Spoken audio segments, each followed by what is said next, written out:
أشهد أن لا إله إلا الله وحده لا شريك له وأشهد أن محمدا عبده ورسوله أما بعد فأعوذ بالله من الشيطان الرجيم بسم الله الرحمن الرحيم الحمد لله رب العالمين الرحمن الرحيم مالك يوم الدين إياك نعبد وإياك نستعين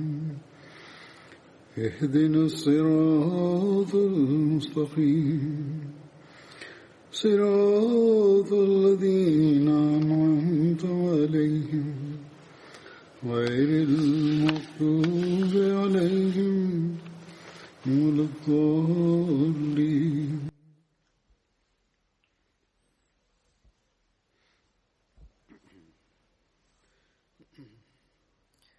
Pada khutbah yang lalu telah disampaikan berkenaan dengan Hadrat Sa'ad bin Abi Waqqas radhiyallahu anhu. Beliau ikut serta dalam perang Badar, Uhud, Khandaq, Hudaybiyah, Khaybar, Fatah Mekah dan seluruh peperangan lainnya bersama dengan Rasulullah sallallahu alaihi wasallam. Beliau termasuk salah satu pemanah handal Rasulullah. Berkenaan dengan beliau dikisahkan dalam suatu riwayat, di antara peperangan yang diikuti oleh Rasulullah, dalam satu peperangan selain Hadrat Sa'ad dan Hadrat Talha, tidak ada lagi yang tersisa.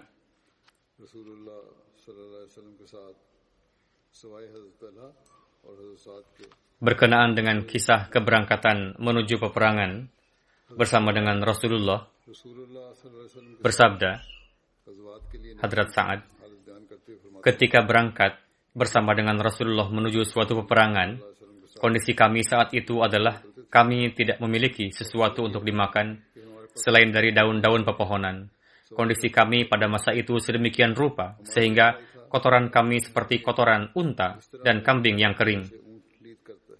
Sama sekali tidak lembut. Dalam riwayat lain, makanan kami adalah pohon babol, yakni sejenis pohon yang berduri yang memiliki ranting berdaun.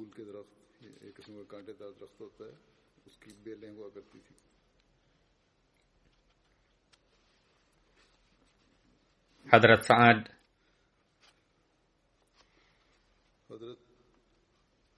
adalah orang pertama yang mengalirkan darah di jalan Allah,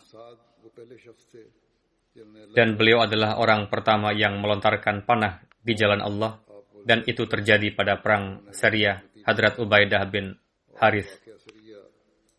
Selengkapnya sebagai berikut. Pada Rabiul Awal tahun 2 Hijri terjadi perang Sariyah yang disebut dengan Sariyah Hadrat Ubaidah bin Harith. Menjelaskan mengenai perang tersebut, Hadrat Mirza Bashir Ahmad menulis dalam Sirat Khatamun Nabiyyin. Sebelum ini pernah saya sampaikan juga, sebagiannya bahkan saya rasa semuanya, namun saya sampaikan lagi saat ini. Di awal bulan Rabiul Awal, Hadrat Rasulullah memberangkatkan satu pasukan berkuda kaum muhajirin sejumlah 60 pasukan yang mengendarai unta di bawah komando seorang kerabat.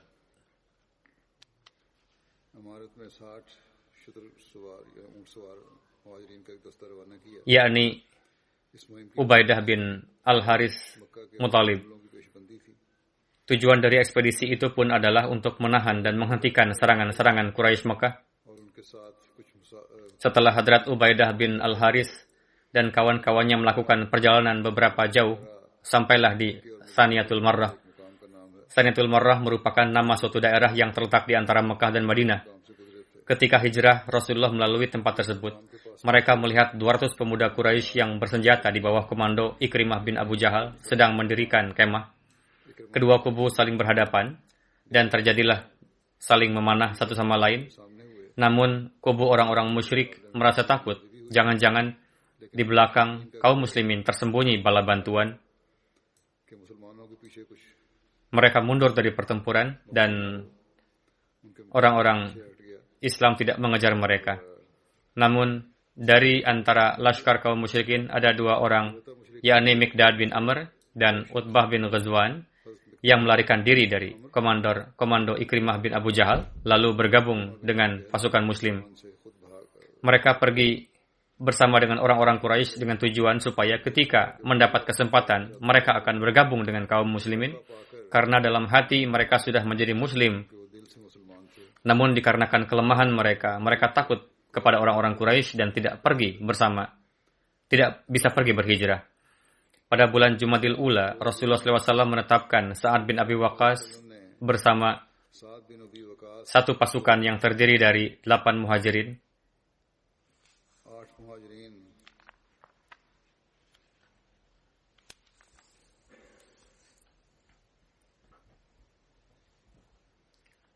Lalu memberangkatkan mereka ke Kharar untuk mencari informasi mengenai pergerakan Quraisy. Kharar merupakan suatu daerah di dekat Jufa di Hijaz. Mereka pergi ke sana, namun di sana tidak bertemu dengan musuh.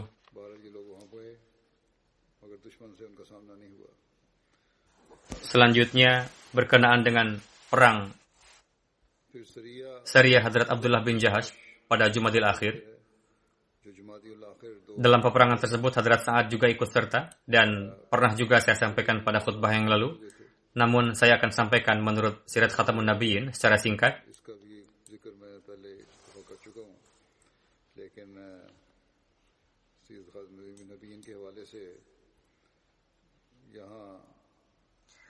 Rasulullah SAW beriradah untuk mengetahui pergerakan Quraisy dari dekat, supaya dapat diperoleh berbagai informasi pada waktunya,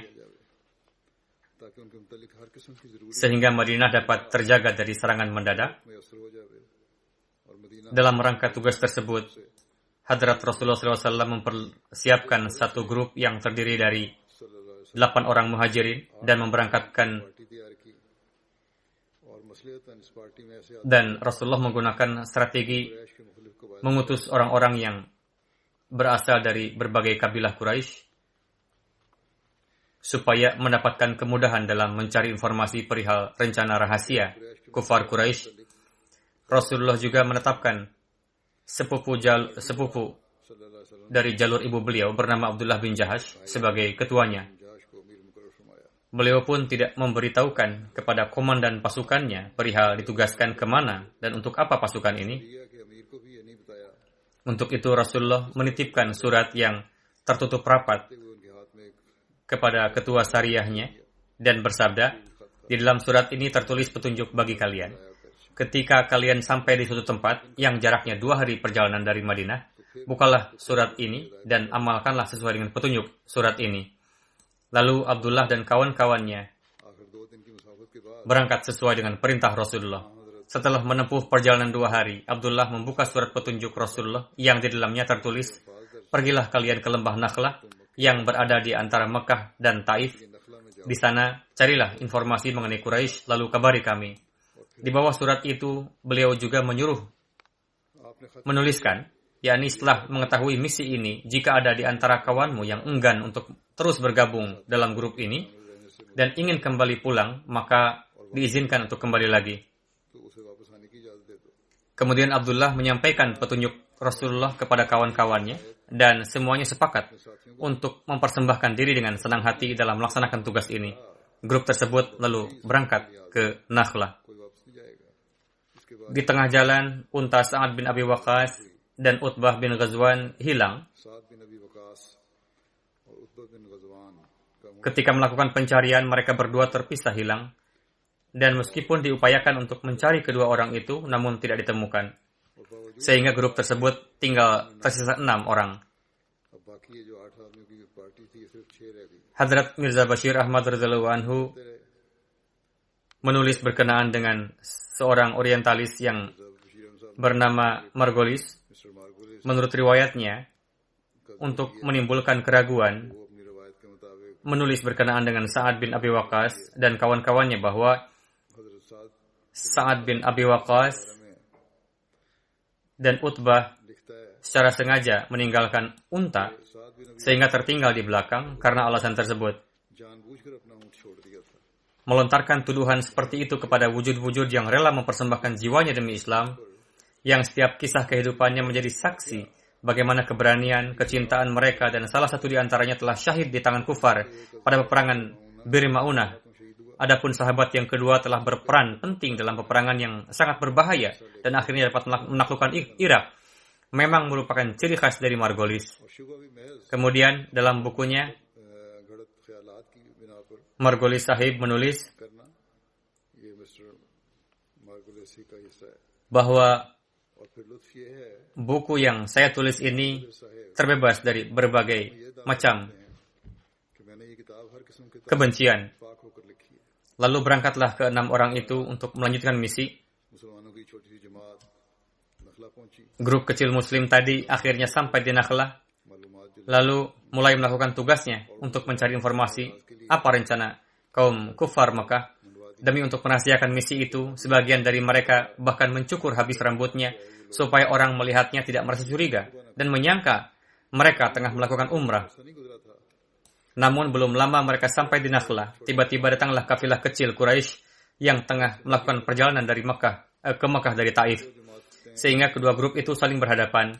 Kondisi pada saat itu adalah meskipun tidak ingin kelompok Muslim pada akhirnya, meskipun tidak ingin untuk bertempur, kelompok Muslim pada akhirnya memutuskan yang tidak sesuai dengan kehendaknya.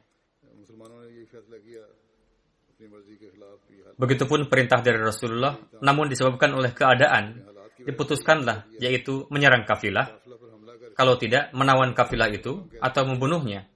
Lalu dengan menyebut nama Allah, menyerang kafilah. Sebagai akibatnya, 1 orang kafir terbunuh dan 2 lainnya ditawan. Namun sayangnya, orang yang keempat melarikan diri dan tidak dapat ditangkap, sehingga usulannya itu tidak berhasil. Setelah itu, kelompok Muslim menguasai barang bawaan kafilah, lalu segera kembali dengan membawa tawanan dan harta rampasan ke Madinah. Namun ketika Rasulullah mengetahui bahwa sahabat telah menyerang kafilah, beliau sangat marah. Rasul bersabda, "Ma amartukum biqitalin fi syahril haram." yakni aku tidak mengizinkan kalian untuk bertempur pada bulan suci. Dan beliau menolak untuk mengambil harta rampasan. Di sisi lain, kaum Quraisy pun meributkan umat muslim telah melanggar kesucian bulan haram, bulan suci.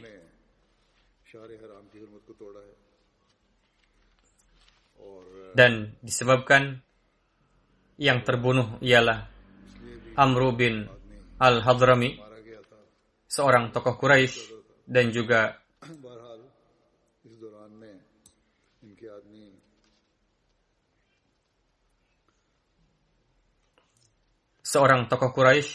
sekutu Utbah bin Rabi'ah yang merupakan pemuka Mekah. Dalam masa itu ada 2 orang utusan Quraisy yang datang ke Madinah untuk membebaskan 2 kawannya yang ditawan pihak Muslim dari suatu kafilah.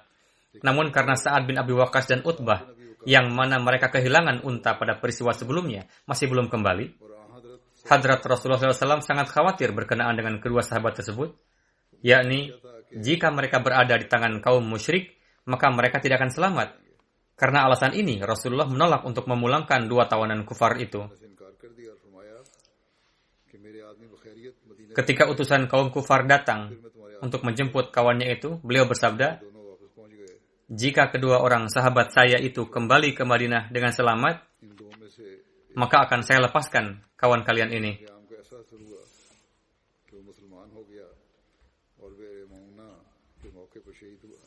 Ketika kedua sahabat itu kembali, beliau melepaskan kedua tawanan itu dengan mengambil jaminan. Namun salah seorang di antara kedua tawanan itu sangat terkesan dengan akhlak mulia Rasulullah dan kebenaran ajaran Islam. sehingga meskipun telah dibebaskan, ia tidak mau kembali, lalu baiat kepada Rasulullah. Pada akhirnya, beliau syahid pada peristiwa Bir Ma'unah. Dalam menjelaskan kondisi sebelum perang ketika perang Badar, Hadrat Mirza Bashir Ahmad menulis dalam Sirat Khatamun Nabiyyin bahwa Rasulullah mulai berangkat menuju Badar dengan cepat. Ketika beliau mendekati Badar, berdasarkan suatu pemikiran yang tidak disebutkan dalam riwayat, Rasulullah mendudukan Hadrat Abu Bakar di belakang beliau dan mendahului laskar. Pada saat itu beliau menemui seorang badui tua di jalan, dan dari percakapan beliau mengetahui bahwa pada saat itu laskar Quraisy sudah sampai mendekati Badar. Setelah mendengar kabar tersebut, Rasulullah kembali, lalu mengutus Hadrat Ali, Hadrat Zubair bin Awam, dan Sa'ad bin Abi Waqqas untuk mencari informasi. Ketika mereka berangkat ke lembah Badar, apa yang mereka lihat? Beberapa orang Makkah tengah memenuhi air dari sumber mata air. Para sahabat tersebut menyerang orang-orang itu dan menangkap seorang budak kulit hitam, lalu membawanya ke hadapan Rasulullah. Rasul menginterogasi dengan lembut, menanyakan, di mana laskar saat ini? Ia menjawab, ada di balik bukit yang ada di depan ini. Rasul bertanya, berapa jumlah laskar? Dia menjawab, banyak sekali, namun tidak tahu jumlah pastinya. Rasul bertanya, berapa ekor unta yang disembelih setiap harinya? Ia menjawab, 10 ekor. Rasulullah bersabda kepada para sahabat, nampaknya jumlah mereka sekitar 1000, dan memang benar adanya.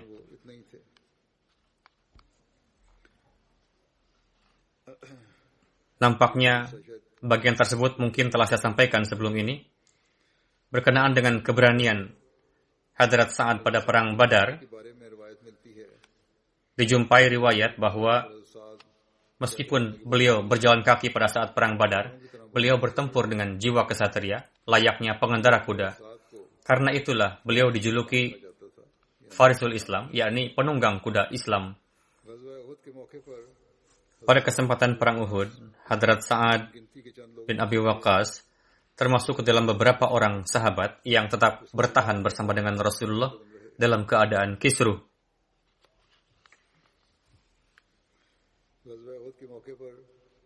Saudara Hadrat bin Abi Waqqas, Utbah bin Abi Waqqas, yang ikut serta dari pihak musyrik pada kesempatan perang Uhud, telah menyerang Rasulullah. Berkenaan dengan kisah tersebut, Hadrat Khalifatul Masih keempat rahimahullah bersabda dalam sebuah pidato, Utbah adalah seorang yang kurang ajar yang telah melukai Hadrat Rasulullah dan mengakibatkan 2 gigi bawah beberkat beliau syahid dan wajah beliau terluka. Saudara Utbah bernama Sa'ad bin Abi Waqqas bertempur dari pihak Muslim. Ketika Hadrat Sa'ad mengetahui kekurang ajaran saudaranya, dada beliau dipenuhi dengan bara api dendam. Beliau pernah mengatakan, sedemikian rupa api dendam bergejolak di dalam diri saya, sehingga mungkin saya tidak pernah memiliki keinginan yang seperti itu sebelumnya. Setelah 2 kali menembus barisan musuh untuk mencari si zalim, beriradah untuk mendinginkan dada dengan mengiris-irisnya dengan tanganku, namun setelah melihatku, dia selalu melarikan diri dariku, layaknya serigala. Pada akhirnya, setelah saya beriradah untuk menembus barisan untuk yang ketiga kalinya, dengan penuh kasih sayang, Rasulullah bersabda kepada saya, wahai hamba Allah, apakah kamu beriradah untuk mengorbankan nyawamu? Disebabkan oleh larangan Rasulullah tersebut, saya mengurungkan niat saya. Pada kesempatan perang Uhud, ketika sahabat yang tetap bersama dengan Rasulullah tinggal sedikit, saat itu berkenaan dengan Hadrat Sa'ad bin Abi Waqqas, Hadrat Mirza Bashir Ahmad menulis, Hadrat Rasulullah SAW sendiri yang memegangkan anak panah kepada Hadrat Sa'ad, dan Hadrat Sa'ad melontarkan banyak sekali anak panah ke arah musuh. Suatu ketika, Hadrat Rasulullah bersabda kepada Hadrat Sa'ad, aku rela mengorbankan ibu dan bapakku atasmu. Teruslah lontarkan panah. Sampai akhir hayat, Sa'ad selalu mengenang sabda Rasulullah SAW tersebut.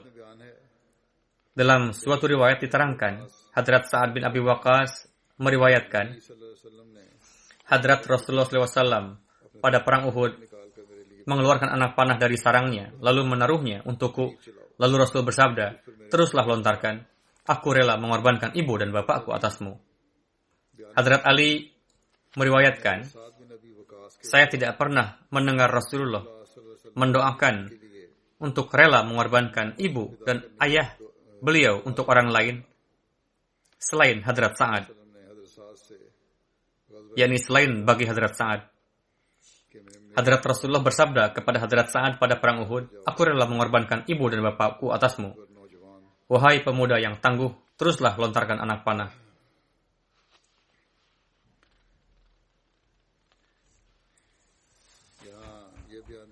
Perlu juga dijelaskan di sini bahwa di sini terdapat catatan, yakni selain Hadrat Sa'ad, dalam sejarah disebutkan bahwa ada nama Hadrat Zaid bin Awam yang kepada Rasulullah pernah berkata, yang mana Rasulullah pernah berkata kepadanya, Fidaka abi wa ummi, yakni aku rela mengorbankan ibu dan bapakku atasmu. Riwayat Bukhari. Dalam menjelaskan peristiwa perang Uhud, Hadrat Sa'ad meriwayatkan, pada hari Uhud, Hadrat Rasulullah telah menyatukan kedua orang tua beliau bagiku. Beliau radhiyallahu anhu mengatakan, di antara kaum musyrik ada seorang pria yang telah menyalakan api di kalangan muslim. Rasulullah bersabda kepada Sa'ad, lontarkan terus panah. Aku rela mengorbankan bapak dan ibuku demi engkau.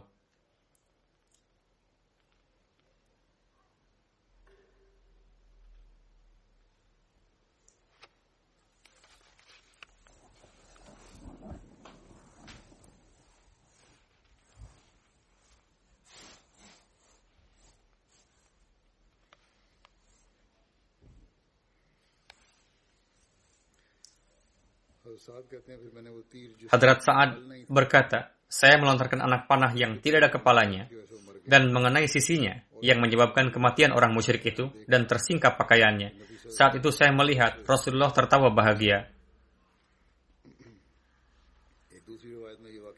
Dalam riwayat lain diriwayatkan, dalam kitab sejarah, orang musyrik itu bernama Hiban. Orang musyrik itu melontarkan panah dan mengenai pakaian Hadrat Ummi Aiman yang saat itu tengah memberikan air minum pada pasukan yang terluka. Melihat itu, Hiban tertawa. Hadrat Rasulullah menyodorkan satu anak panah kepada Hadrat Sa'ad dan anak panah tersebut mengenai leher Hiban. Lalu ia jatuh ke belakang sehingga auratnya nampak. Melihat itu, Rasulullah tersenyum. Riwayat hadis dalam Sahih Muslim yang dijelaskan barusan, berkenaan dengan itu, lembaga kita, yaitu Nur Foundation, menulis catatan bahwa Rasulullah merasa bahagia atas ihsan Allah Ta'ala yang telah menyingkirkan musuh berbahaya dari jalan dengan panah yang tidak ada kepalanya. Dalam riwayat lain dikatakan, pada perang Uhud, Hadrat Sa'ad melontarkan 1000 panah.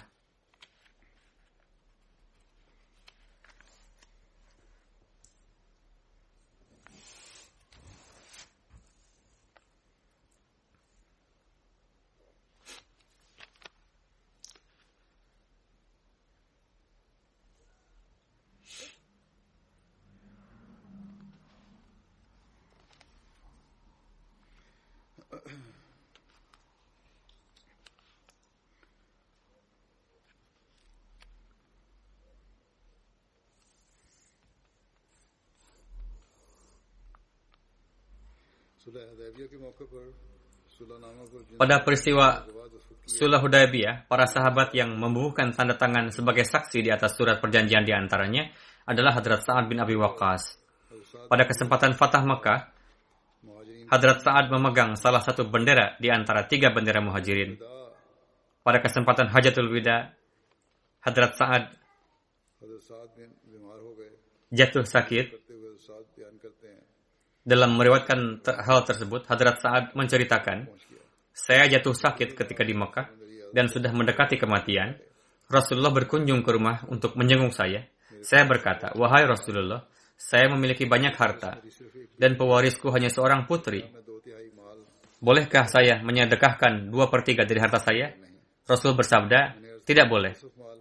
Saya bertanya lagi, bagaimana jika setengahnya? Rasul bersabda, tidak boleh juga. Ayah, saya bertanya lagi, bagaimana jika sepertiga? Rasulullah bersabda, baiklah. Namun itu pun banyak sekali. Bersabda, jika kamu meninggalkan anakmu dalam keadaan berharta, adalah lebih baik daripada meninggalkannya dalam keadaan miskin, lalu meminta-minta kepada orang lain. Apapun yang kamu belanjakan, kamu akan mendapatkan ganjarannya, sampai-sampai suapan yang kamu masukkan ke mulut istrimu. Saya bertanya, wahai Rasulullah, apakah saya akan tertinggal dari hijrah? Rasul bersabda, sekalipun kamu tertinggal, namun amalan yang kamu lakukan untuk menarik keridhaan Tuhan, karenanya derajat dan martabatmu akan tinggi. Saya berharap kamu akan hidup sepeninggalku. Rasul pun bersabda, sehingga bangsa-bangsa akan meraih manfaat darimu, dan sebagian orang akan mengalami kerugian. Dalam riwayat lain, setelah itu Rasulullah bersabda, Ya Allah, sempurnakanlah hijrah para sahabatku, dan janganlah kembalikan mereka. Dalam riwayat lain dikatakan, Hadrat Sa'ad meriwayatkan, ketika saya jatuh sakit, Rasulullah datang untuk menjengukku dan bertanya, apakah kamu telah berwasiat? Saya berkata, ya sudah. Rasul bertanya, berapa? Saya jawab, seluruh hartaku di jalan Allah. Rasul bertanya, apa yang kamu tinggalkan untuk anak-anakmu? Saya menjawab, mereka memiliki banyak harta. Rasulullah bersabda, kalau begitu wasiatkan 1/10-nya. Hadrat Sa'ad berkata, saya terus berkata demikian, dan Rasulullah pun terus bersabda seperti itu. Hadrat Sa'ad ingin menyedekahkan harta yang banyak, dan Rasulullah menasihatkan untuk menguranginya. Sampai-sampai Rasulullah bersabda, wasiatkanlah 1/3-nya, dan itu pun banyak sekali.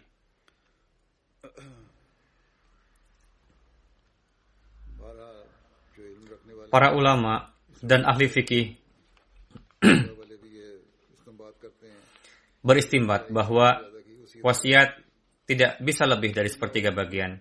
Berkenaan dengan hal ini, Hadrat Muslim Maud radhiyallahu anhu bersabda, hadis-hadis mendukung bahwa membagikan seluruh harta setelah memotong pengeluaran bukanlah perintah Islami. Sebagaimana Rasulullah bersabda, yaji'u ahadukum bimalihi kulli tasaddaqu bihi wa yajlisu yatakaffafun nasa innama sadaqatu an zahri ghina. Yakni sebagian di antara kalian membawa seluruh hartanya untuk disedekahkan, setelah itu meminta-minta kepada orang lain. Sedekah diberikan dari harta lebih. Lebih lanjut bersabda, in tazhar warasataka aghniya khairum min an tazharuhum halatan yatakaffafuna nas. Yakni jika kamu meninggalkan ahli waris dengan harta yang cukup, itu lebih baik dibandingkan dalam keadaan miskin dan meminta kepada orang lain. Begitu juga ada dalam hadis, Hadrat Sa'ad bin Abi Waqqas meminta izin kepada Rasulullah untuk membagikan harta 2/3. Namun Rasulullah melarangnya. Lalu beliau ingin membagi setengahnya, Rasul pun melarangnya. Lalu beliau meminta izin untuk membagikan 1/3-nya, lalu Rasulullah mengizinkannya. Namun seiring dengan itu bersabda, 1/3 pun banyak. 2/3 pun banyak. Alhasil, pemikiran yang mengatakan bahwa Islam memerintahkan bahwa harta yang lebih dari yang diperlukan hendaknya dibagikan kepada anak-anak sama sekali bertentangan dengan Islam dan amalan para sahabat. Karena amalan sahabat yang diantaranya pasca kewafatannya ratusan ribu rupiah dibagikan kepada ahli waris. Dalam satu riwayat lain diterangkan bahwa Hadrat Sa'ad bin Abi Waqqas meriwayatkan, ketika saya sakit di Makkah, Rasulullah berkunjung untuk menjenguk saya. Rasulullah meletakkan tangan di dada saya. Saya merasakan dinginnya tangan beliau sampai ke jantung. Setelah meletakkan tangan, Rasulullah bersabda, kamu mengalami penyakit jantung. Pergi temui Haris bin Qaladah, saudara Banu Thaqif, seorang tabib, katakan padanya untuk menumbuk 7 buah kurma ajwa dari Madinah beserta bijinya, lalu minumkan padamu sebagai obat. Dalam satu riwayat dikatakan, Rasulullah menetapkan seseorang di Mekah untuk merawat Hadrat Sa'ad. Rasulullah menekankan padanya, jika Hadrat Sa'ad wafat di Mekah, janganlah dimakamkan di Mekah, bawalah ke Madinah dan kuburkan di sana.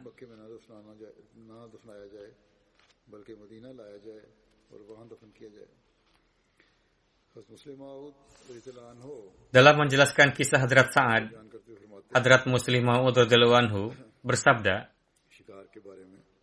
berkenaan dengan berburu bahwa meskipun Rasulullah sendiri tidak biasa berburu, namun diketahui dari hadis-hadis beliau biasa meminta orang lain untuk berburu. Sebagaimana dalam suatu peperangan, Rasulullah memanggil Sa'ad bin Abi Waqqas dan bersabda, lihatlah, kijang tengah berjalan, panahlah. Ketika Sa'ad mulai membidik, dengan penuh kasih sayang, Rasulullah meletakkan sikut beliau di pundak Sa'ad dan berkata, ya Tuhan, tepatkanlah bidikannya mengenai sasaran. Allah Ta'ala juga memberikan kemuliaan kepada Hadrat Sa'ad, yakni Irak dapat ditaklukkan di tangan beliau. Pada kesempatan perang Khandak, suatu ketika para sahabat datang ke hadapan Rasulullah dan berkata, ada sebuah batu besar di Khandak yang sulit hancur. Lalu Rasulullah berangkat menuju Khandak, kemudian beliau memukulkan 3 pukulan ke atas batu besar itu. Setiap kali batu tadi retak, Rasulullah mengucapkan Allahu Akbar dengan suara tinggi. Para sahabat pun mengucapkan takbir mengikuti Rasulullah. Setelah memukulkan satu hantaman, Rasulullah bersabda, nampak kepadaku istana-istana putih Madain roboh. Apa yang Rasul saksikan tersebut tergenapi di tangan Hadrat Sa'ad. Di sekitar Arab terdapat 2 kekuatan besar, yakni Kisra dan Kaisar. Satu bagian besar Irak di bawah kekuasaan Kisra. Istana-istana kerajaan Mekah, mereka berada di Madian. Peperangan Madain, Qudsiyah, Qadisiyah, Nahawan, dan Jalulah yang terkenal dipimpin oleh Hadrat Sa'ad bin Abi Waqqas.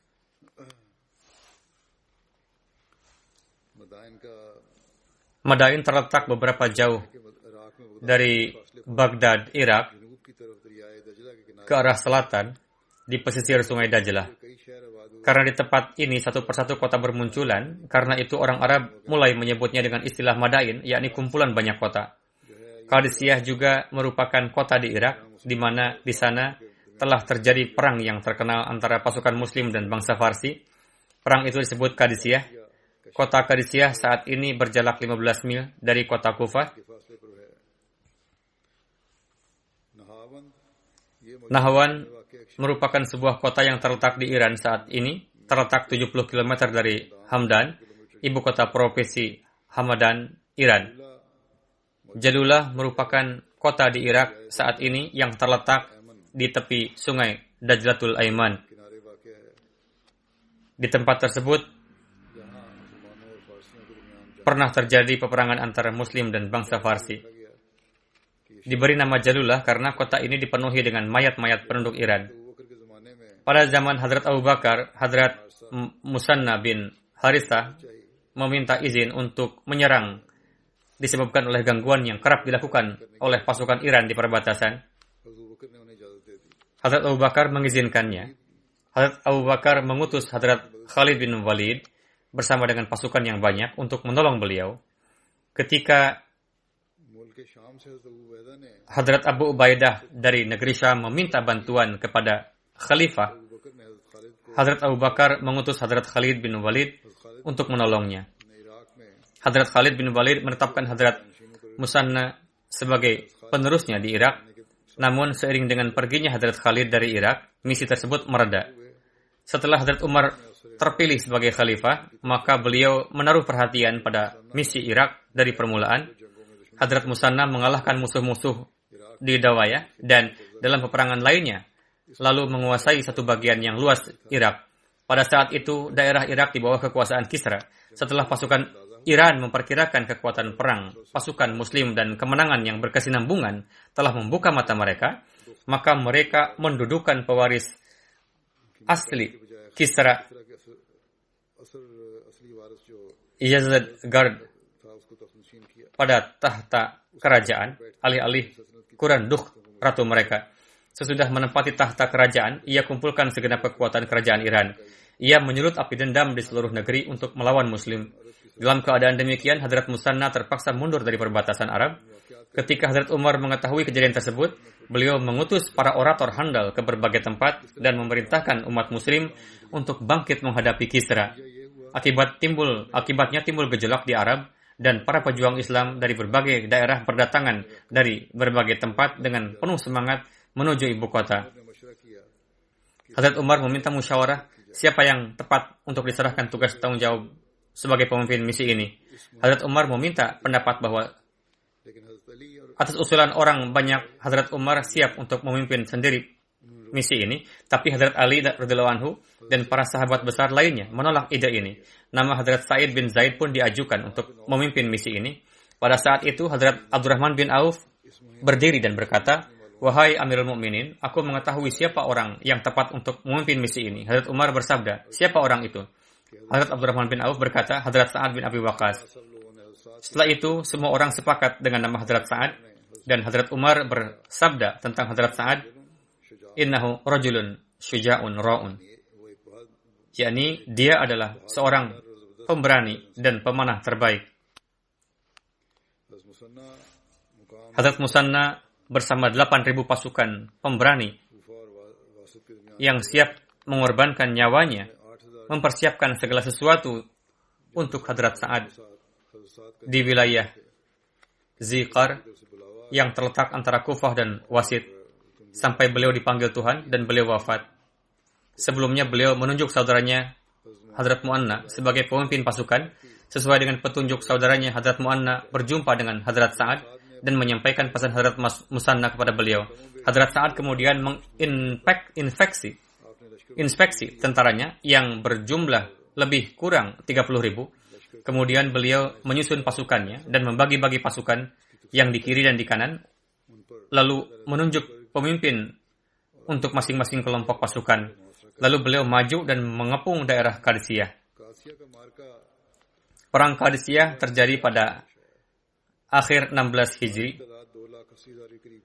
Pasukan Kufar berjumlah sekitar 280.000, sedangkan pasukan beliau berjumlah 30.000. Pasukan Iran dikomandoi oleh Rustam. Hadrat Sa'ad mengajak orang-orang kafir pada Islam, dan untuk itu beliau mengutus Hadrat Mughirah bin Subah. Rustam berkata, "Kalian ini orang-orang miskin, dan kalian melakukan semua ini untuk menjauhkan kemiskinan kalian. Kami akan memberikan kalian sehingga kalian kekenyangan." Hadrat Mughirah menjawab, "Kami mengucapkan labbaik pada seruan Rasulullah, dan kami mengajak kalian ke arah Tuhan yang Esa dan Rasul-Nya Sallallahu Alaihi Wasallam. Jika kalian menerimanya, maka itu lebih baik bagi kalian. Kalau tidak, maka perang dan pedang yang akan memutuskan antara kalian dengan kami." Dengan jawaban itu, wajah Rustam dipenuhi rasa marah, karena awalnya ini semua mereka yang mulai, dan mereka ingin berperang. Hadrat Mughirah berkata, "Baiklah, sebenarnya kami masih tidak mau berperang, justru kami ingin menyampaikan tabligh dan pesan Islam pada kalian. Tapi jika kalian menginginkan perang, maka baiklah. Pedanglah yang akan memutuskan." Bagaimanapun juga wajah Rustam memerah dan berkata, "Demi matahari dan bulan, dia seorang musyrik. Sebelum subuh kami akan memulai perang dan kami akan melenyapkan kalian semua." Hadrat Mughirah berkata, "La hawla wa la quwwata," yakni segala kekuatan adalah milik Allah Ta'ala. Setelah mengucapkan ini, beliau menunggangi kuda beliau. Hadrat Sa'ad mendapatkan pesan dari Hadrat Umar supaya mereka terlebih dahulu diajak pada kebenaran. Dengan demikian, Hadrat Sa'ad mengutus penyair terkenal dan penunggang kuda handal Hadrat Umar bin Mahdi Qarb dan Hadrat Ash'ath bin Qais Kandi bersama perwakilan itu. Ketika mereka berhadapan dengan Rustam, maka dia bertanya, "Mau kemana kalian?" Mereka menjawab, "Kami ingin menemui tuanmu." Dengan begitu, terjadilah percakapan secara mendetil antara mereka dan Rustam. Para anggota perwakilan ini berkata, "Rasulullah menjanjikan pada kami bahwa kami akan menguasai tanah kalian." Mendengar itu, Rustam membawakan sekeranjang tanah dan berkata, "Ambillah, ini tanah kami, bawalah." Hadrat Umar bin Mahdi segera maju dan memasukkan tanah itu ke dalam karungnya, lalu beranjak dari sana. Beliau berkata, "Ini adalah faal, ini pertanda bahwa kita akan menang dan menguasai tanah mereka." Kemudian beliau pergi ke istana Kaisar Iran dan mengajaknya pada Islam. Dengan begitu Kaisar Iran sangat marah dan berkata, kalian datang ke istanaku, kalau kalian bukan utusan, pasti aku sudah bunuh kalian. Kemudian dia memerintahkan Rustam untuk memberi mereka pelajaran yang tak bisa dilupakan. Pada hari Kamis setelah zuhur, genderang perang pun ditabuh. Hadrat Sa'ad mengucapkan narai, seruan takbir 3 kali, dan pada takbir yang keempat, perang pun dimulai. Hadrat Sa'ad saat itu sedang sakit, dan beliau berada di tempat tinggi di medan perang, yakni Qasr Azim, sembari memberi petunjuk pada pasukannya. Berkaitan dengan peristiwa ini, Hadrat Muslim Ma'ud radhiyallahu anhu juga menjelaskannya sebagai berikut. Di zaman Hadrat Umar, setelah cucu Khusra Pervez yang bernama Yazgird bertahta, maka di Irak mulailah persiapan-persiapan perang dalam skala luas menentang Islam. Dengan begitu Hadrat Umar mengirim sebuah pasukan yang dipimpin oleh Hadrat Sa'ad bin Abi Waqqas untuk menghadapinya. Hadrat Sa'ad memilih Qadisiyah sebagai medan perang dan beliau mengirim patahnya ke Hadrat Umar. Hadrat Umar menyukai tempat tersebut. Namun bersamaan dengan itu beliau juga menulis bahwa sebelum berperang dengan Kaisar Iran, kamu wajib mengutus satu rombongan perwakilan ke Kaisar Iran dan ajaklah dia menerima Islam. Dengan demikian, begitu menerima perintah itu, beliau mengutus perwakilan untuk menemui Yazgird. Ketika perwakilan ini sampai di istana Kaisar Iran, maka Kaisar Iran berkata pada penerjemahnya, tanyakan pada orang-orang ini mengapa mereka datang ke sini.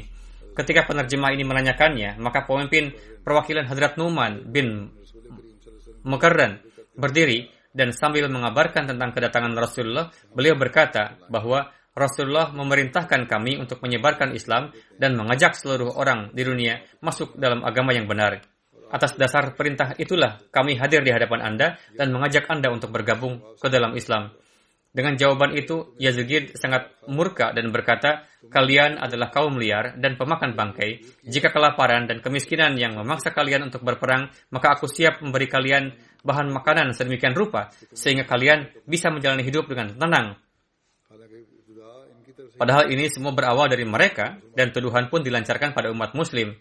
Bagaimanapun juga, dia berkata, saya juga akan memberi kalian pakaian, ambillah semua ini, dan kembalilah ke negeri kalian. Untuk apa kalian bercokol di perbatasan ini? Yakni, untuk apa kalian menjaga perbatasan? Tinggalkanlah perbatasan, dan biarkanlah aku melakukan apa yang aku mau. Kalian hanya akan menyia-nyiakan nyawa kalian berperang dengan kami. Ketika dia menyelesaikan kata-katanya, maka dari antara perwakilan Islam, Hadrat Mughirah bin Zarrah bangkit dan berkata, apapun yang Anda katakan tentang kami, semuanya benar sekali. Kami memang dulunya orang-orang yang liar dan pemakan bangkai. Hingga ular, kalajengking, belalang, dan cicak pun dulu kami makan. Tapi Allah Ta'ala menurunkan karunia-Nya kepada kami, dan Dia mengirim Rasul-Nya untuk memberi kami petunjuk. Kami beriman padanya dan mengamalkan perintah-Nya. Sehingga sekarang terjadilah sebuah revolusi dalam diri kami, dan semua keburukan yang Anda sebutkan itu sekarang sudah tidak ada lagi pada kami. Sekarang kami tidak datang demi suatu keserakahan. Perang kami dengan Anda sudah dimulai. Keputusannya nanti di medan perang. Keserakahan harta duniawi tidak akan mengurungkan niat kami. Mendengar itu, Yazgird sangat marah dan dia memerintahkan seorang pekerjanya, pergilah, bawa sekarung tanah ke sini. Ketika karung berisi tanah itu datang, maka dia memanggil pemimpin perwakilan Islam ke depan dan berkata, karena kalian menolak tawaranku, maka kalian tidak akan mendapatkan apa-apa selain sekarung tanah ini. Sahabat itu maju dengan sangat serius, beliau menundukkan kepalanya dan memikul karung tanah itu di pundaknya. Kemudian beliau melompat dan segera dengan cepat keluar dari istana itu. Lalu beliau berkata pada teman-temannya dengan suara lantang, hari ini Kaisar Iran menyerahkan dengan tangannya sendiri tanah negerinya kepada kami. Kemudian mereka menunggangi kuda dan beranjak dari sana dengan kecepatan penuh. Ketika Kaisar mendengar ucapan beliau, maka dia mulai gemetar dan beliau memerintahkan penjaganya untuk membawa kembali karung tanah itu dari mereka. Dia berkata, ini suatu kesialan bahwa aku menyerahkan tanah negeriku pada mereka dengan tanganku sendiri. Namun saat itu mereka sudah pergi jauh dengan kuda mereka. Pada akhirnya apa yang beliau katakan itulah yang terjadi. dan hanya dalam waktu beberapa tahun seluruh Iran dikuasai umat Islam. Bagaimana perubahan agung ini bisa terjadi dalam umat Islam? Ini terjadi karena ajaran Quran telah menciptakan suatu revolusi dalam akhlak dan kebiasaan mereka. Ajaran Quran telah menciptakan maut dalam kehidupan mereka sebelumnya sehingga mereka dihantarkan pada perilaku dan akhlak tinggi. Sebagai hasilnya, mereka menjadi orang-orang yang menyebarkan Islam dan dengan mengamalkan ajaran Islam, mereka menjadi orang-orang yang membuat orang lain menjadi Muslim hakiki dan tidak ada rasa takut dan kekuatan apapun yang dapat membuat mereka ciut. Bagaimanapun juga, bagian lain tentang kisah mereka akan saya sampaikan kemudian, masih ada bagian yang tersisa.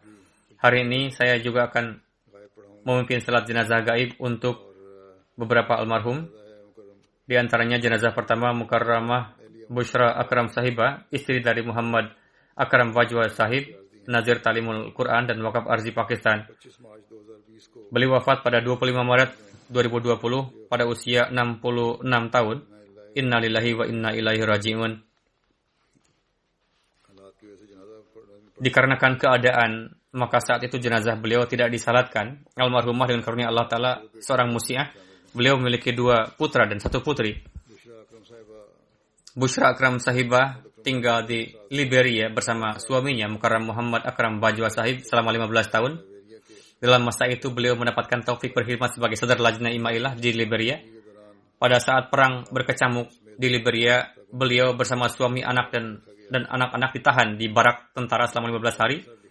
Muhammad Akram Bajwa Sahib menulis, almarhumah menjalani hidup dengan penuh keikhlasan, kesabaran, dan kesetiaan bersama seorang wakaf zindagi, yakni Akram Sahib, selama 37 tahun.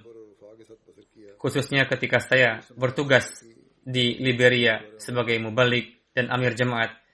Ketika tinggal di sana selama 23 tahun, beliau membantu saya dalam tabligh dan tarbiyat. Beliau menyiapkan makanan untuk tamu dan membantu dalam urusan-urusan jemaat lainnya. Beliau mendapat taufik untuk berkhidmat sebagai sadar Lajnah Imailah Liberia. Selama 15 tahun tinggal di Liberia, almarhumah beberapa kali menderita malaria dan tipes. Meskipun begitu, beliau tetap menemani saya dengan penuh kesabaran. Almarhumah memberi tarbiyat agama terbaik kepada anak-anak. Masya Allah, 2 putra beliau menjalin hubungan kesetiaan yang kuat dengan jemaat. Seorang wakaf zindagi yang juga merupakan prinsipal Syahada School di sana, Mansur Nasir Sahib adalah menulis, selama 3 tahun berturut-turut ketika saya masih tinggal sendiri di Liberia, almarhum menampung saya di rumahnya dan menghormati saya. Beliau memperlakukan saya seperti adik. Semoga Allah Ta'ala menjadikan putra-putri beliau pewaris doa-doa beliau dan memberikan taufik pada mereka untuk melanjutkan kebaikan almarhumah.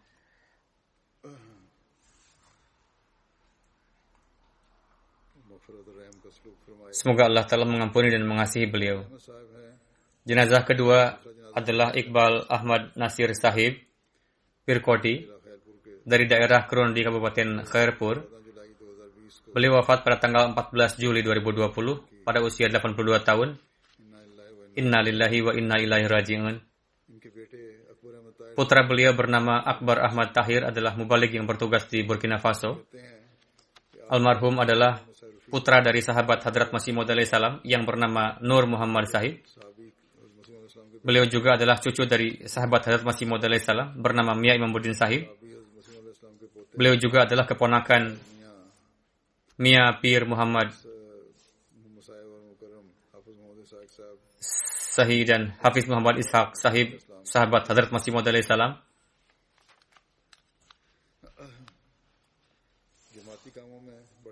Beliau ambil bagian dalam tugas-tugas jemaat dengan penuh antusias, mendapatkan taufik untuk berkhidmat sebagai sekretaris mal untuk masa yang lama, pernah berkhidmat sebagai Zaim Ansarullah, menjadi imam salat, murabbi atfal, dan lain-lain. Saya melihat sejak kecil beliau selalu mengumpulkan uang pada kotak terpisah, dan ketika ditanya Beliau menjawab, पैसे साथ के साथ अलहदा करके seiring untuk canda, uang-uang ini juga saya simpan terpisah supaya dapat membayarkannya tepat pada waktunya. तबलीग किया करते Beliau bertablik dengan penuh semangat, banyak sekali mubayyin baru dengan perantaraan tablik beliau. Beliau rajin berdoa, वो पाबंद सौम सलात और disiplin dalam puasa dan salat dan tahajud. Beliau di Burkina Faso कहते हैं कि बड़े इसरार के बाद menuturkan, setelah saya memelas kepada beliau, baru almarhum berkenan berkunjung ke Burkina Faso. Pada 2016, beliau mengikuti jelasah jemaat dan ijtima. और बड़े जोश से नारे लगा Beliau meneriakkan narai takbir dengan semangat dan membakar gairat para hadirin.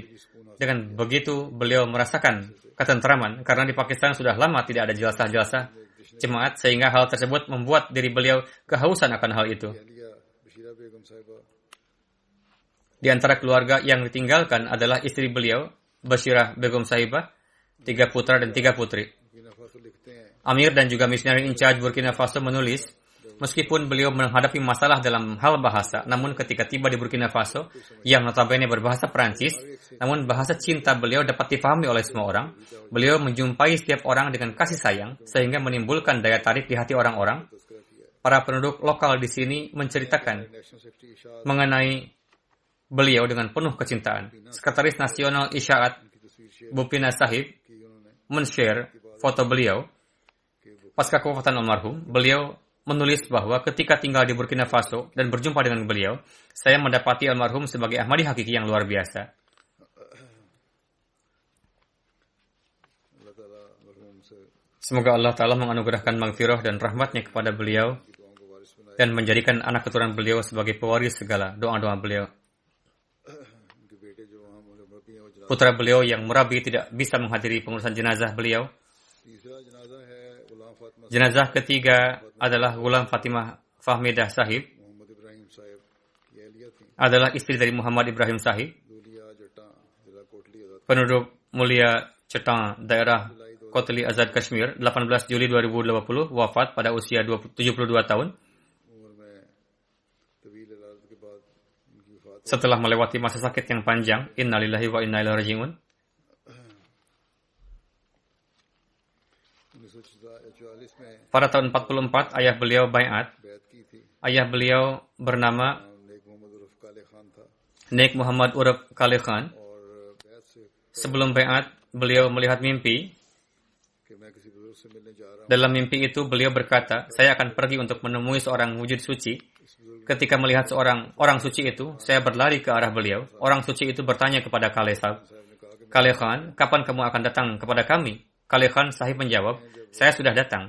Di rumah seseorang, beliau mengenali foto tersebut की तस्वीर देखी dan berkata, तो आपने पहचान लिया और कहा orang suci inilah बुजुर्ग को मैंने ख्वाब yang saya lihat dalam mimpi itu. बदरिया खाता आपने बैत कर ली Lalu beliau menyatakan baiat melalui surat. और इनकी बैत के बाद Setelah baiat, istri beliau berkata, करवा दें daftarkan juga saya untuk baiat. Dan beliau pun baiat. दोनों मियाँ बीवी मुखलिस थे इसी तरह Kedua suami istri adalah mukhlis. Begitupun putra-putri beliau, Fahmidah Fatimah Sahibah. Almarhumah mendapatkan pengaruh tarbiyat mereka. Beliau pun rajin salat 5 waktu dan tahajud, Quran करीम बकायदा कर rutin tilawat Al-Quran. और बच्चों Putra-putri beliau sering menyaksikan almarhumah आपके बच्चों ने sedang salat dengan rintihan di malam hari. देखा है नमाज जुमा की दाई के लिए जब औरतों Ketika kaum wanita diizinkan untuk menghadiri salat Jumat, beliau biasa hadir di masjid 1 jam sebelum salat Jumat dimulai untuk melaksanakan salat nafal dan doa. बहादुर हौसले और सब्र Beliau sangat berani dan penyabar. आपके खामद Suami beliau dipenjara pada 2 kesempatan, pada tahun 65 dan 71. पहली मरतबा Pada kali pertama, untuk waktu yang lama, tidak ada kabar apakah suami beliau masih hidup. Diperkirakan bahwa beliau telah mati syahid dan salat jenazah gaib pun telah dilakukan. लेकिन इसके बावजूद आपको हौसला Meskipun demikian, beliau yakin bahwa suami beliau masih hidup dan pasti akan kembali. Selanjutnya, Allah Ta'ala menganugerahkan rahmatnya dan akhirnya suami beliau kembali setelah dibebaskan. मरहुमा ने पसमानगान में Selain suami Muhammad Ibrahim Sahib, almarhumah meninggalkan 4 putra dan 2 putri. 3 putra adalah wakaf zindagi. 3 बेटे वाकई जिंदगी हैं और मोहम्मद जावेद साहब जंबिया में Muhammad Javed Sahib berkhidmat sebagai muballigh di Zambia dan tidak dapat pergi ke Pakistan pada saat kewafatan ibu beliau. Semoga Allah Ta'ala सलूक फरमाए menganugerahkan maghfirah dan kasih sayangnya bagi almarhum, dan semoga dia memberikan taufik kepada putra-putri beliau untuk dapat meneruskan kebaikan beliau. Jenazah berikutnya adalah Mukarram Muhammad Ahmad Anwar Sahib Hyderabadi Sahib yang meninggal pada tanggal 22 Mei pada usia 94 tahun. Innalillahi wa inna ilaihi raji'un. Ahmadiyah masuk ke dalam keluarga beliau melalui kakek beliau, Syekh Daud Ahmad Sahib, pada tahun awal ayah beliau, Muhammad Ahmad Anwar Sahib, mengirim beliau dan saudaranya, Majid Ahmad Sahib, untuk menempuh pendidikan di Qadian. Beliau juga mendapatkan kemuliaan untuk dapat mengumandangkan azan di Minaratul Masih. Sejak awal, Muhammad Ahmad Sahib tetap menyertai Hadrat Khalifatul Masih kedua. Pasca peristiwa perpisahan India Pakistan, beliau hijrah ke Rabwah bersama Hadrat Khalifatul Masih yang kedua. Beliau juga berkhidmat sebagai pengemudi Hadrat Khalifatul Masih yang ketiga. Beliau kemudian menyelesaikan pendidikannya. Pertama mendapatkan gelar diploma dalam ilmu fisika dan kemudian meraih gelar MA dalam bahasa Urdu dan Islamiyat, yakni studi Islam. Setelah lulus, beliau bertugas di Talimul Islam College untuk waktu yang lama, dari 73 sampai 76. Beliau mendedikasikan diri dan berangkat ke Gambia. Dari 78 sampai 86, beliau mengajar ilmu agama di sebuah perguruan tinggi wanita di Nigeria. Pada tahun 88, beliau bermigrasi dari Pakistan ke Jerman, dan pada tahun 2009 beliau pindah ke Inggris dan menetap di sana. Di sini, almarhum memiliki 4 putra dan 2 putri yang semuanya sudah menikah. Beliau menjabat sebagai naib sadar dari Dewan Qada di Jerman dan juga menjabat sebagai auditor naib untuk jemaat Jerman. Putri beliau, Amatul Majid Sahibah, mengatakan, ayah saya adalah perwujudan doa. Beliau menganggap salat, Quran, puasa, dan mengkhidmati khilafat sebagai satu-satunya tujuan hidupnya dan selalu menasihati kami tentang hal yang sama. Semoga Allah yang Maha Kuasa melimpahi rahmat dan pengampunannya bagi almarhum.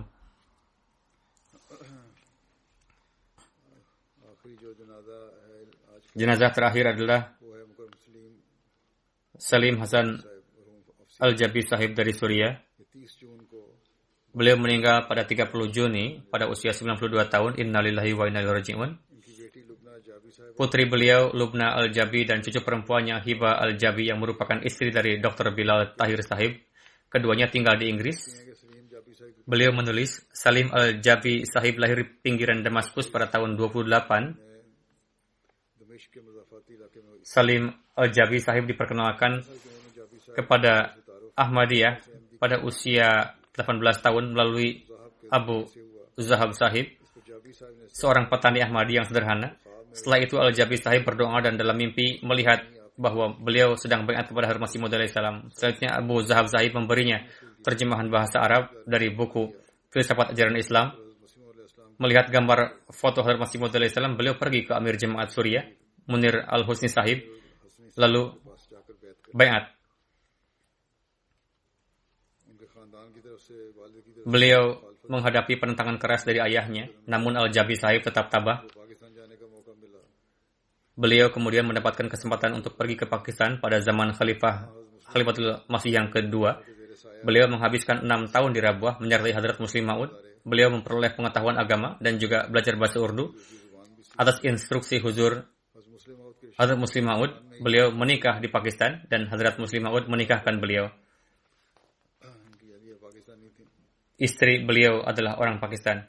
Cucu perempuannya Hiba Al-Jabi Sahibah menulis, kakek kami selalu menasihati kami dan meluangkan waktu untuk taklim dan tarbiyat kami. Beliau selalu menekankan pentingnya kemajuan rohani dan tetap melekat pada khilafat. Istri beliau meninggal beberapa tahun yang lalu. Beliau memiliki 6 anak. Salah satu dari anak-anak itu, Dr. Naim Al-Jabi Sahib, diculik beberapa tahun yang lalu dan sampai sekarang tidak ada informasi tentang keberadaannya. Wasim Al-Jabi, ayah dari Hiba Al-Jabi, adalah Ahmadi dan tinggal di Polandia. Demikian pula 2 anak perempuan dan anak laki-laki berada di Suriah. Hiba Al-Jabi Sahibah berkhidmat di jemaat di sini dan memberikan nasihat yang baik terutama dalam kaitannya dengan terjemahan buku. Beliau juga membantu suaminya, Bilal Tahir, dalam pekerjaan terjemahannya. Semoga Allah Ta'ala meningkatkan keikhlasan dan kesetiaannya dan juga menambah pengetahuannya.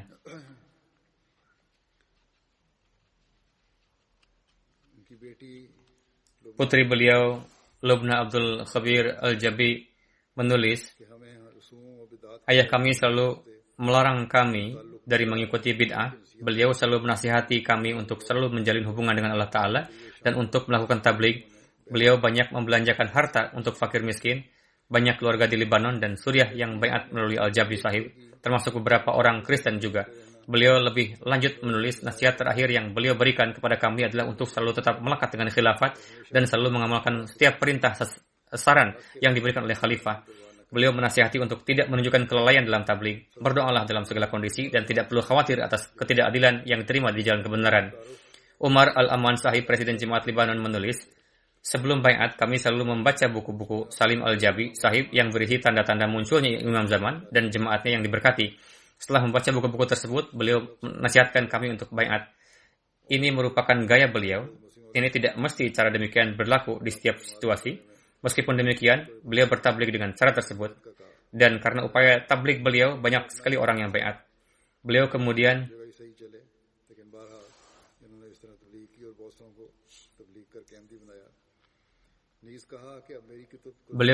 menyarankan kami untuk menghentikan membaca buku-buku karya beliau dan memerintahkan kami untuk mulai membaca buku Hazrat Masih Maud alaihi salam, para khulafa, dan buku-buku jemaat. Beliau lebih lanjut menulis, sebagai pelopor Ahmadiyah di Lebanon, kami baiat melalui Al-Jabi Sahib. Kami sangat berterima kasih kepada beliau dan mendoakan beliau.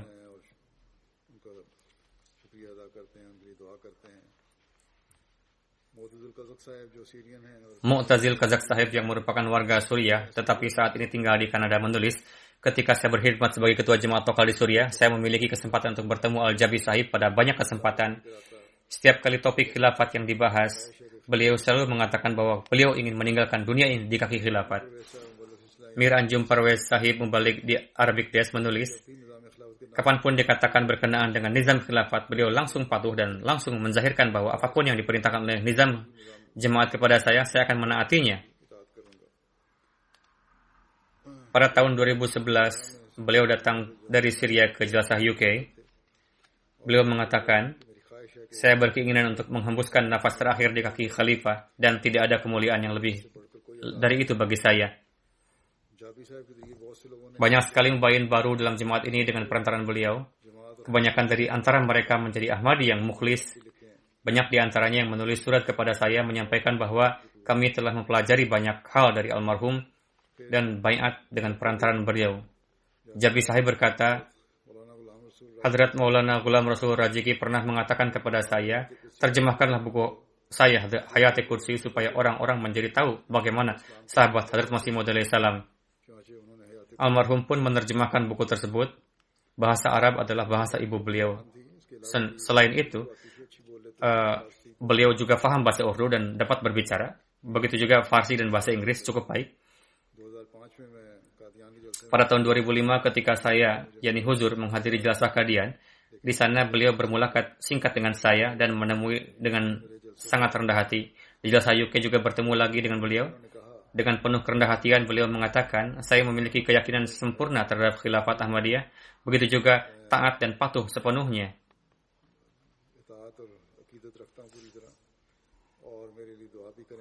Doakan saya supaya saya senantiasa terjalin dengan nizam jemaat. Semoga Allah Ta'ala senantiasa menjalinkan anak keturunan beliau dengan kesetiaan sempurna terhadap jemaat dan khilafat dan menganugerahkan maghfirah dan kasih sayangnya.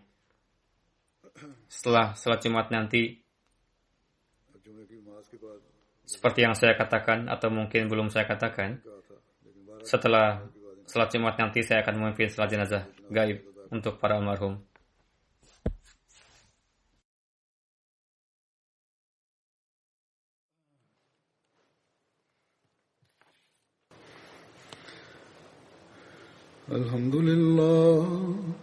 Alhamdulillah nahmaduhu wa nasta'inuhu wa nastaghfiruh wa nu'minu bihi wa natawakkalu alayhi wa na'udzu billahi min shururi anfusina wa min sayyiati a'malina. Man yahdihillahu fala mudilla lahu ومن يضلل فلا هادي له ونشهد أن لا إله إلا الله ونشهد أن محمدا عبده ورسوله عباد الله رحمكم الله إن الله يأمر بالعدل والإحسان وإيتاء ذي القربى وينهى عن الفحشاء والمنكر والبغي يعظكم لعلكم تذكرون اذكروا الله يذكركم وادعوه يستجب لكم ولذكر الله أكبر